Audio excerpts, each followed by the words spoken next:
Hi, I'm Donovan with another episode of Azure Friday. We're here at Build 2018, and I have my guest Abel, and we're going to talk about continuous integration. Tell me about continuous integration and the role that it plays inside of DevOps. Well, the idea is anytime you check in code, as soon as code hits your source control, it should kick off a build. And that build should grab the latest code from source control, compile everything, hopefully, if you're doing things correctly, run unit tests to make sure if your build is successful or not. So it sounds like that continuous integration is that first step or that catalyst that starts this DevOps pipeline. Would you say that's true? Absolutely. It's step number one.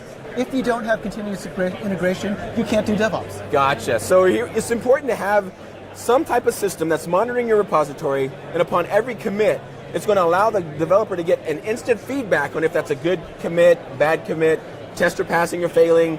You can put in static code analysis, FX cop. There's lots of cool stuff you can do in your CI system. So much that you can do. Do you remember back in the day when we first started writing code, they would schedule builds to kick off at night, at 12 at night. Yep. And I could check in code and I literally would not know whether I broke the build until the next morning. Correct. That's way too long, especially in this DevOps role. So if I check in my code, I want instantaneous feedback, or feedback as quickly as possible. Right. So I check in the code, kicks off a build, let me know, did I break the build?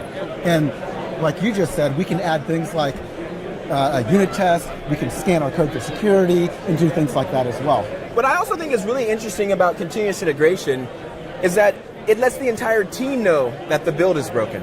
Because if you don't have continuous integration, we've all been on that team where we do a get latest and the entire build is broken. And everyone on the team is now broken. They can't get their work done. And we're waiting for that person to go back and fix the build because no one had any clue that the build was actually being broken.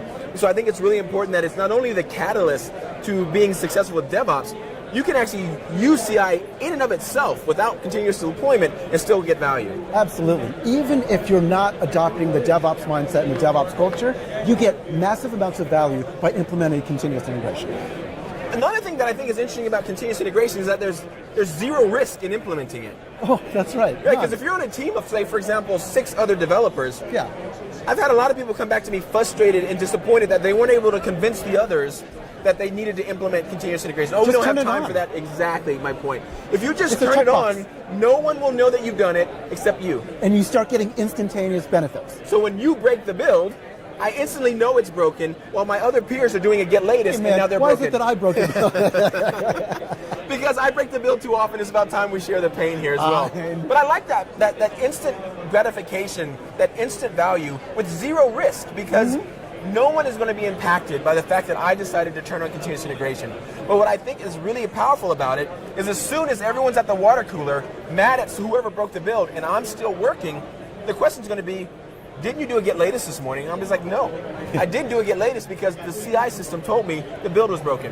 What's a CI system? And all of a sudden, it's a completely different conversation than me trying to convince you that it's good. You instantly see the value, and you know that it's good.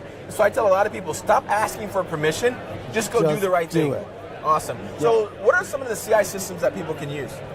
There are systems like Jenkins, if you look in the open source world. Of course, Visual Studio Team Services has an amazing CI system for any language, for any platform, not just .NET, Java, Go, Ruby, it literally doesn't matter. Right, and VSTS also, from what I remember, has hosted Linux, hosted Mac, and hosted Windows machines, such that you literally can do mobile development, containerized development, or Windows development without installing anything. We are the only cloud vendor that offers you agents, hosted agents, on every single platform. And you make a great point about for any platform, because mobile, if you're writing iOS code, you have to use a Mac. And guess what? We have hosted Macs that you can just use for free. Right. Which means you don't even need to own a Mac, and you can start doing iOS development. And if you've ever set up a Mac to do iOS development, it's brutally painful. Correct. And what's nice is now all those dependencies, all those SDKs, all those requirements are all managed for you by the VSTS team to make sure that you can do mobile DevOps just as easy as anything else. It's literally a drop-down that you select the iOS hosted Macs to use, and start building your iOS apps. Great. So it's more important that you have CI than what CI system that you currently use today. Oh yes, absolutely. You really can use any type of CI system you want. I am mostly closely related to the VSTS team, so I always want people to use VSTS. But more important is use CI.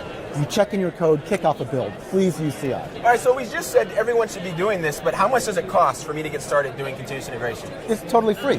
Okay, how so? For instance, VSTS is completely free. You can go to visualstudio.com, grab a subscription, and immediately start using it. Right, and you'd be able to get your code inside of VSTS for free and just get started with continuous integration so that I don't have to worry about getting permission to pay for something or a check or a PO. In VSTS, you have unlimited private Git repos. Perfect. So if you're using Git, guess what? The Git in VSTS is just Git. Start using it. Awesome, that's awesome. So here we are at Build, learning all about continuous integration. I encourage everyone, go get started with CI. Thanks for watching.